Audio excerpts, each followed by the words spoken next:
ਬਿਸਮਿਲ੍ਲਾਹਿਰਰਹਿਮਾਨਿਰਰਹੀਮ अस्सलाम वालेकुम मैं ਤੁਹਾਡਾ ਮੇਜ਼ਬਾਨ ਇਮਰਾਨ ਦਾ ਸਲਾਮ ਪ੍ਰੋਗਰਾਮ ਬਹੁਤ ਹੀ ਸੋਹਣਾ ਹੈ ਵੌਇਸ ਆਫ ਐਮਕੇ ਦੇ ਉੱਤੇ ਅੱਜ ਲੈ ਕੇ ਆਏ ਪ੍ਰੋਗਰਾਮ ਫੁੱਲਾਂ ਵਰਗੇ ਦੋ ਬਹੁਤ ਹੀ ਸੋਹਣੇ ਮਹਿਮਾਨ ਬੜੇ ਸੋਹਣੇ ਮਨਮੋਹਣੇ ਚੰਨ ਵਰਗੇ ਸਾਡੇ ਵੀਰ ਮਲਕ ਮਕਸੂਦ ਅਵਾਨ ਅੱਜ ਸਾਡੇ ਨਾਲ ਤਸ਼ਰੀਫ ਰੱਖਦੇ ਨੇ ਪੁੱਛਾਂਗੇ ਇਹਨਾਂ ਦੇ ਜ਼ਿੰਦਗੀ ਦੇ ਬਾਰੇ ਯਾਨੀ ਕਿ ਜਿੰਦੜੀ ਦੇ ਬਾਰੇ 'ਚ ਪੰਜਾਬੀ ਦਾ ਕੁੱਕ ਹੈ ਜਿੰਦੜੀ ਜਿਹੜੀ ਹੋਈ ਅੱਛਾ ਮਲਕ अस्सलाम वालेकुम ਪਹਿਲੇ ਤੁਹਾਨੂੰ ਜੀਆਂ ਨੂੰ ਕਹਿੰਦੇ ਅਸੀਂ ਹੋਰ ਸੁਣਾਓ ਕੀ ਹਾਲ ਚਾਲ ਅੱਲਾ ਦਾ ਸ਼ੁਕਰ ਹੈ ਵਧੀਆ ਜੀ ਹਾਂ ਵਧੀਆ ਅੱਛਾ ਮਲਕ ਸਾਹਿਬ ਇਹ ਦੱਸੋ ਜ਼ਿਮੀਦਾਰੇ ਵਿੱਚੋਂ ਜ਼ਿਮੀਦਾਰ ਤੁਸੀਂ ਕਹਿੰਦੇ ਖੇਤੀਬਾੜੀ ਜੀ ਆਪਾਂ ਹਲ ਛਲ ਵਾਹੁੰਦੇ ਹਾਂ ਹਾਂਜੀ ਹਾਂਜੀ ਠੀਕ ਆ ਬਿਲਕੁਲ ਇਹ ਦੱਸੋ ਕਿ ਕਿੰਨੇ ਵਾਰੀ ਹੋ ਗਏ ਤੁਹਾਨੂੰ ਇੱਕ ਕੰਮ ਕਰਦੇ ਹੋਇਆ ਜ਼ਿਮੀਦਾਰਾ ਕਰਦੇ ਹੋਏ ਤੇ ਪਿੰਡ ਆਪਣਾ ਕਿਹੜਾ ਹੈ ਪਿੰਡ ਆਪਣਾ ਅਵਾਂਟ ਹੈ ਵਾਲਾ ਜੀ ਭਾਜੀ ਹਾਂਜੀ ਅਵਾਂਟ ਹੈ ਵਾਲਾ ਪਿੰਡ ਹੈ ਮੇਰਾ ਵੰਡ ਢਾਏ ਵਾਲਾ ਅਵਾਂਟ ਯਾਨੀ ਕਿ ਇਹ ਲੱਗਦਾ ਨਾਰਵਲ ਦੇ ਨਾਲ ਆ ਨਹੀਂ ਨਾਰੋਵਾਲ ਦੇ ਨਾਲ ਹੀ ਲੱਗਦਾ ਲਾਹੌਰ ਦੇ ਨਾਲ ਲੱਗਦਾ ਲਾਹੌਰ ਦੇ ਨਾਲ ਲੱਗਦਾ ਹਾਂਜੀ ਅੱਛਾ ਪੈਂਡੀ ਰੋਡ ਦੇ ਉੱਤੇ ਠੀਕ ਰਿੰਗ ਹੋ ਰੋਡ ਗਿਆ। ਤੋਂ ਕੋਈ 4 ਕਿਲੋਮੀਟਰ ਤੋਂ ਦੂਰ ਅੱਛਾ ਇੱਕ ਸਵਾਲ ਤੁਹਾਡਾ ਨਾਲ ਮੇਰਾ ਇਹ ਆ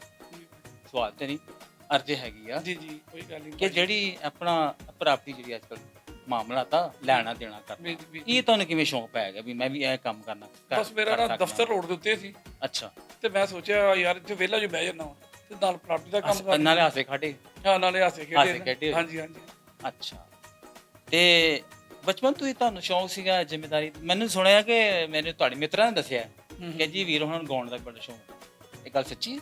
ਨਹੀਂ ਯਾਰ ਮਾੜਾ ਮੋਟਾ ਹੀ ਐਵੇਂ ਬਸ ਆਪਣੇ ਆਪ ਜੋ ਹੋਰ ਹੁੰਦੇ ਵਾ। ਸਾਡੇ ਸੱਜਣਾ ਮਿੱਤਰਾਂ ਨੂੰ ਕੋਈ ਸੁਣਾਓਗੇ ਅੱਜ ਹਲਕਾ ਫੁਲਕਾ ਕੋਟਾ ਯਾਰ ਵੈਸੇ ਤੇ ਕੋਈ ਨਹੀਂ ਗੱਡੀ ਆਪਣੀ ਜੀ ਟੇਪ ਟੂ ਲਾ ਕੇ ਸੁਣ ਲਈ ਦੀ ਏ ਵਰਨਾ ਮੈਂ ਕੋਈ ਯਾਨੀ ਕਿ ਪਸੰਦ ਤੁਸੀਂ ਕਿਹਨੇ ਫਨਕਾਰ ਨੂੰ ਕਰਦੇ ਹੋ ਜਿਹੜੇ ਸਾਡੇ ਪੰਜਾਬੀਆਂ। ਪੰਜਾਬੀ ਫਨਕਾਰ ਮਤਲਬ ਪੰਜਾਬੀ ਮਹਿਫੂਜ਼ ਗਾਣੇ ਸਾਹਿਬ ਨੂਰ ਜਹਾਂ ਜਿਹਨੇ ਸਾਡੇ ਪੁਰਾਣੇ ਅਨੂਰ ਜਾਨ ਦੇ ਗਾਣੇ ਪੰਜਾਬੀ ਅੱਛਾ ਕੋਈ ਗਾਉਣਾ ਇੱਕ ਅੱਧਾ ਹੋ ਜਾਵੇ ਸਾਡੇ ਮਿੱਤਰ ਤੁਹਾਨੂੰ ਸੁਣਨਾ ਚਾਹੁੰਦੇ ਨੇ ਮਾੜਾ ਮੋਟਾ ਹੀ ਹੈ ਯਾਰ ਹੁਣ ਮੈਂ ਕੀ ਕਵਾਂਗਾ ਤੁਹਾਨੂੰ ਕੁਝ ਹੋ ਜਾਵੇ ਕੋਈ ਦੋ ਅੱਖਰ ਤੁਸੀਂ ਮਲਕ ਸਾਹਿਬ ਮੇਰਾ ਹੋ ਜਾਣ ਯਾਰ ਅਨੂਰ ਜਾਨ ਦਾ ਗਾਣਾ ਨਹੀਂ ਮਾਹੀ ਆਵੇਗਾ ਮੈਂ ਫੁੱਲਾਂ ਨਾਲ ਧਰਤੀ ਸਜਾਵਾਂ ਬਹੁਤ ਇਸੇ ਸਜਾਈਏ ਤੁਹਾਡੇ ਤੋਂ ਮਲਕ ਸਾਹਿਬ ਬਸ ਇਹੀ ਮਾੜਾ ਮੋਟਾ ਕਿਤੇ ਸੁਣ ਲਈਦਾ ਸ਼ੌਕ ਨਾਲ ਅੱਛਾ ਜੀ ਮਲਕ ਸਾਹਿਬ ਤੁਸੀਂ ਤੁਹਾਡੇ ਵਿਆਹ ਹੋਇਆ ਹਾਂਜੀ ਯਾਨੀ ਕਿ ਸਾਰਿਆਂ ਨੂੰ ਚਾਅ ਚੜ੍ਹਦਾ ਵਿਆਹ ਹੋਣਾ ਇਹ 20 ਬਾਹਾਂ ਹੁੰਦੀਆਂ ਕਿ 20 ਰਸਮਾਂ ਹੁੰਦੀਆਂ ਹਾਂਜੀ ਅਗਰ ਦੇਖਿਆ ਤਾਂ 20 ਰਸਮਾਂ ਹੁੰਦੀਆਂ ਮਹਿੰਦੀ ਹੁੰਦੀ ਫਲਾਣਾ ਜੀ ਗੋਟਾ ਬੰਨਣਾ ਵਟਣਾ ਲਾਉਣਾ ਇਹ ਤੁਹਾਡਾ ਵੀ ਇਦਾਂ ਹੋਇਆ ਸੀ ਹਾਂਜੀ ਤੇ ਮਾਸ਼ਾਅੱਲਾ ਕਿੰਨੇ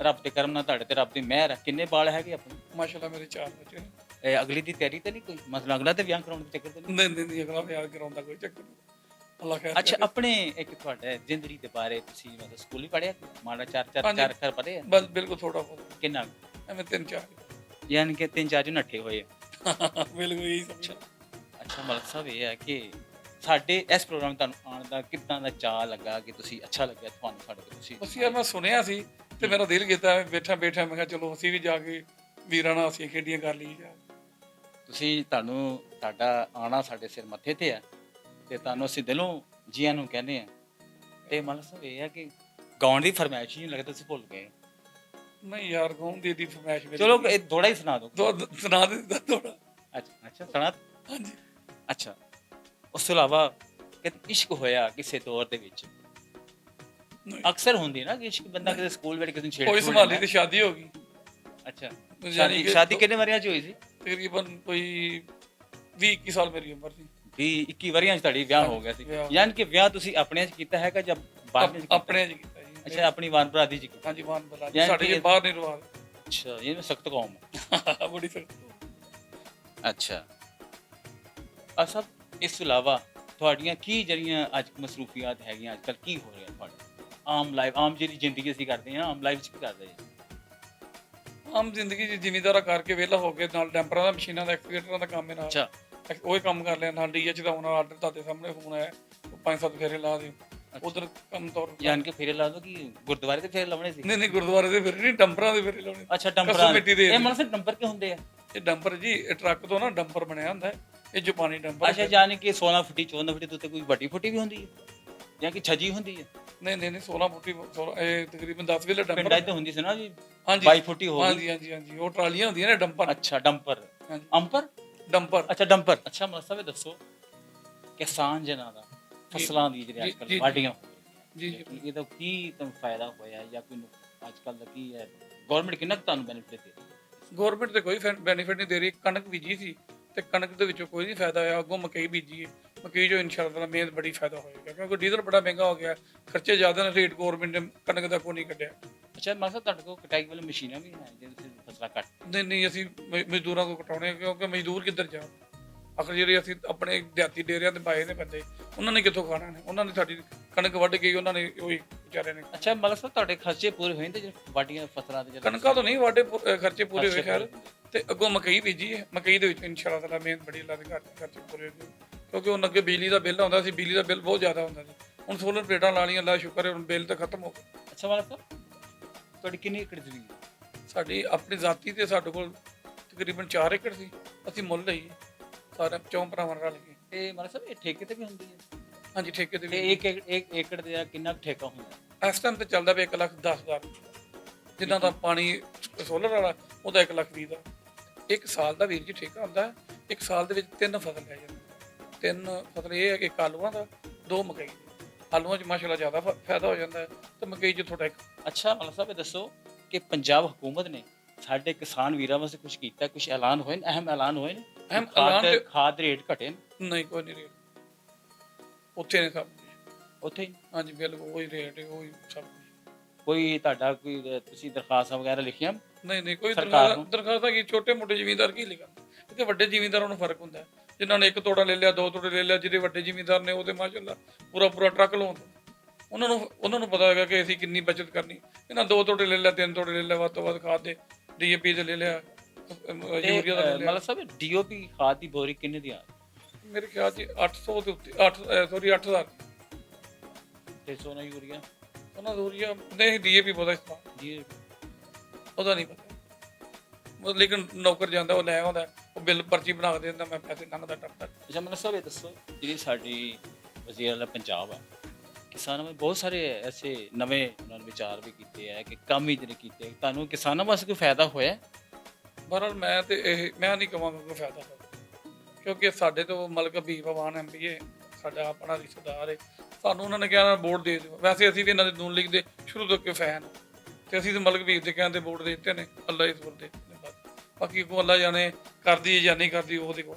ਅੱਛਾ ਜੀ ਮਲਕ ਸਾਹਿਬ ਗੱਲ ਪੈਂਪਰਾਂ ਦੀ ਕਹਿੰਦੇ ਡੈਂਪਰਾਂ ਦੀ, ਤੁਹਾਡੇ ਮਾਸ਼ਾਅੱਲਾ ਕਿੰਨੇ ਡੈਂਪਰ ਹੈਗੇ? ਮਾਸ਼ਾਅੱਲਾ ਮੇਰੇ ਇਕੱਲੇ ਦੇ ਕੇ ਸਾਰਿਆਂ ਭਰਾਵਾਂ ਦੇ ਮਿਲਾ ਨਹੀਂ ਤੁਹਾਡੇ ਵੀਰ ਦੀ ਇਕੱਲੇ ਤੇ ਤੁਸੀਂ ਇਕੱਲੇ ਬੈਠੇ ਕਿ 6 ਜਣੇ ਬੈਠੇ ਆ? ਆਪਾਂ ਤਾਂ ਇਕੱਲੇ ਬੈਠੇ ਆ। ਮੇਰੇ ਆਪਣੇ ਜ਼ਾਤੀ ਇਕੱਲੇ ਦੇ 3 ਨੰਬਰ ਨੇ, ਅੱਛਾ ਇੱਕ ਐਕਸੀਵੇਟਰ ਮਸ਼ੀਨ। ਅੱਛਾ ਇਹ ਕਿੰਨੇ ਕੁ ਰੁਪਏ ਲੱਗ ਜਾਂਦੇ ਹੋਣੇ ਅਗਰ ਮੈਂ ਲੈਣੇ ਹੋਣ ਤਾਂ? 1 ਕਰੋੜ 25 ਲੱਖ ਦਾ ਲਿਆ। 1 ਕਰੋੜ 25 ਲੱਖ ਇਹ ਆਪੋ ਆਪਣੇ ਰੇਟ ਸੋਨਾ ਲੈਣ 1 ਲੱਖ 1 ਕਰੋੜ 25 ਲੱਖ 25 ਲੱਖ ਰੁਪਏ। ਤੇ ਕਿੰਨੇ ਮਾਸ਼ਾਅੱਲਾ ਡੈਂਪਰ ਤੁਹਾਡੇ? 3 ਨੰਬਰ 3 ਡੈਂਪਰ ਹੈ। ਇਹ ਕਿੰਨਾ ਕੁ ਡੀਜ਼ਲ ਲੱਗਦਾ ਹੁਣ ਇੱਕ ਡੈਂਪਰ ਨੂੰ ਜਦੋਂ ਆਉਣਾ ਫੇਰੇ ਲੱਗਦੇ? ਮਤਲਬ ਤਕਰੀਬਨ ਡੇਲੀ 100 ਲੀਟਰ ਇੱਕ ਡੰਪਰ 'ਚ 200 ਲੀਟਰ ਪਾਉਣਾ ਹੁੰਦਾ ਹੈ। ਵੱਧ ਜਾਏ ਤੇ ਫਿਰ ਅਗਲੇ ਦਿਨ ਤੇ ਕੱਟ ਫੀ ਫੇਰਾ ਵੀ ਕਿੰਨੇ ਕੁ ਰੁਪਏ ਲੱਗਦੇ ਮੰਨ ਕੇ? ਠੀਕ ਹੈ। ਫੇਰ ਮਤਲਬ ਕਿ ਇੰਨੀ ਬਚਤ ਨਹੀਂ ਹੈਗੀ, ਡੀਜ਼ਲ ਬਹੁਤ ਨਹੀਂ। ਅੱਛਾ ਜੀ ਮਤਲਬ ਇਸ ਤੋਂ ਇਲਾਵਾ ਕੋਈ ਹੋਰ ਵੀ ਕੰਮ ਨਾਲ ਕੀਤਾ ਜੀ?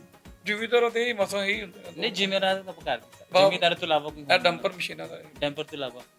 ਡੰਪਰ ਤੋਂ ਇਲਾਵਾ ਪ੍ਰਾਪਰਟੀ ਦਾ ਹੀ ਮਾੜਾ ਮੋਟਾ। ਅੱਛਾ ਪ੍ਰਾਪਤੀ ਜਿਹੜੀ ਆ ਇਹ 'ਚ ਕਿੰਨਾ ਕੁ ਤੁਹਾਨੂੰ ਜਾਣ ਕੇ ਮਾਮਲਾ ਤੇਰੇ ਤੁਹਾਡੇ? ਇਹਦੇ ਮਾਮਲਾ ਇਹ ਹੈ ਕਿ ਆਪਣੇ ਕੋਲੋਂ ਪੈਸੇ ਇਨਵੈਸਟ ਕਰੋ ਤੇ ਫਿਰ ਤੇ ਬੇਬਾਹ ਮਾਮਲਾ। ਯਾਨੀ ਕਿ ਇਹਦੇ ਇਨਵੈਸਟ ਤੁਸੀਂ ਕਰਦੇ ਹੋ? ਇਨਵੈਸਟ ਕਰਨੇ ਆ। ਕਿੰਨੀ ਕੁ ਇਨਵੈਸਟ ਹੋਵੇ ਤੇ ਬੰਦਾ ਪ੍ਰਾਪਤੀਆਂ ਕਰ ਉਹ ਤਾਂ ਜਿੰਨੀ ਵੀ ਕਰ ਲਓ ਉਹ ਤੋਂ ਤੁਹਾਡੀ ਮਰਜ਼ੀ ਨਾਲ, ਤੁਹਾਡੀ ਜੇਬ ਜਾ। ਯਾਨੀ ਕਿ ਇਹਦੇ ਤੁਹਾਨੂੰ ਫਾਇਦਾ ਵੀ ਹੁੰਦਾ? ਹਾਂਜੀ ਫਾਇਦਾ ਵੀ ਹੁੰਦਾ।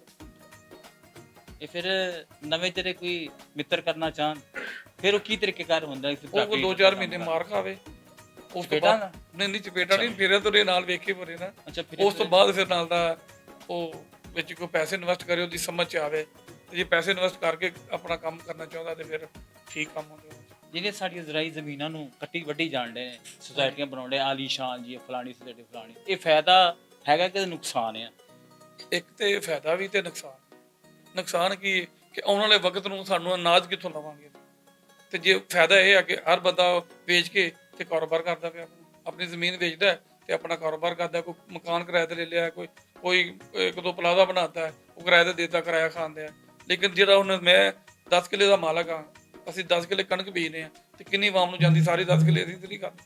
ਉਹ 10 ਕਿੱਲੇ ਨਹੀਂ ਮੇਰੇ ਕੋਲ ਹੈਗੀ ਤੇ ਮੈਂ ਕੀ ਕਰਾਂ? ਜ਼ਮੀਨਾਂ ਤੇ ਖਤਮ ਕਰ ਹਰਿਆਲੀ ਜਦੋਂ ਮੌਕੇ ਨਹੀਂ ਮਿਲਦਾ, ਫਿਰ ਜਦੋਂ ਆਕਸੀਜਨ ਸਾਡੀ ਸਾਹ ਲੈਣ ਦਾ ਵੀ ਸਾਨੂੰ ਵਸਾਹ ਨਹੀਂ ਰਹਿਣਾ, ਫਿਰ ਕੀ ਬਣੇਗਾ ਅੱਗੇ ਆਉਣ ਵਾਲੇ ਵਕਤ ਵਿੱਚ? ਆਉਣ ਵਾਲੀ ਨਸਲ ਵਾਸਤੇ ਤਾਂ ਬਹੁਤ ਮੁਸ਼ਕਲ ਹੈ ਜੀ। ਆਉਣ ਵਾਲੀ ਨਸਲ ਵਾਸਤੇ ਤਾਂ ਬਹੁਤ ਮੁਸ਼ਕਲ ਹੈ। ਅੱਗੋਂ ਸਾਹਸ ਲੈਣਾ, ਕਾਰੋਬਾਰ ਕਰਨਾ, ਸਮਝਣਾ। ਹੁਣ ਵੇਖਣਾ ਪਿੰਡ ਦਾ ਬੰਦਾ ਦਿਹਾਤੀ ਹੈ, ਉਹਦੇ ਕੋਲ ਕੋਈ ਕਾਰੋਬਾਰ ਨਹੀਂ, ਆਪਣੀ ਜ਼ਮੀਨ ਤੇ ਵਾਹ ਸਕਦਾ, ਆਪਣੀ ਜ਼ਮੀਨ ਵਾਹ ਕੇ ਆਪਣਾ ਘਰ ਦਾ ਸਿਲਸਿਲਾ ਤੇ ਚਲਾ ਸਕਦਾ। ਜੋ ਅਨਪੜ੍ਹ ਬੰਦਾ ਤੇ ਕੀ ਕਰੇਗਾ? ਅਨਪੜ੍ਹ ਬੰਦਾ ਤੇ ਆਈ ਜਾਂਦਾ ਉਹਨੂੰ ਤਾਂ ਨਜ਼ਰ ਹੀ ਕੱਖ ਨਹੀਂ ਆਉਂਦਾ ਮੈਂ ਕੀ ਲਿਖਿਆ। ਇਹ ਸਾਹਮਣੇ ਜੋ ਕੁਝ ਲਿਖਿਆ ਹੈ ਉਹਨੂੰ ਨਜ਼ਰ ਨਹੀਂ ਆਉਂਦਾ ਮੈਂ ਕੀ ਲਿਖਿਆ ਹੈ।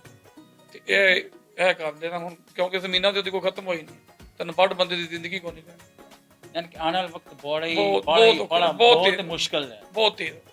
ਜਾਂ ਕਿ ਸਾਹ ਲੈਣ ਵਾਸਤੇ ਬਹੁਤ ਔਖਾ ਜਿਹਾ ਮਾਮਲਾ ਹੋ ਜਾਣਾ ਜੀ। ਲੋ ਜੀ ਨਾਜ਼ਰੀਨ, ਸੱਜਣੋ, ਮਿੱਤਰੋ, ਬੇਲੀਓ, ਤੁਹਾਡਾ ਆਪਣਾ ਹੋਸਟ ਇਮਰਾਨ ਦਾ ਸਲਾਮ, ਆਖਰੀ ਤਾਂ ਨਹੀਂ, ਵਾਈਂਡ ਅਪ ਦਾ ਸਲਾਮ ਹੈ।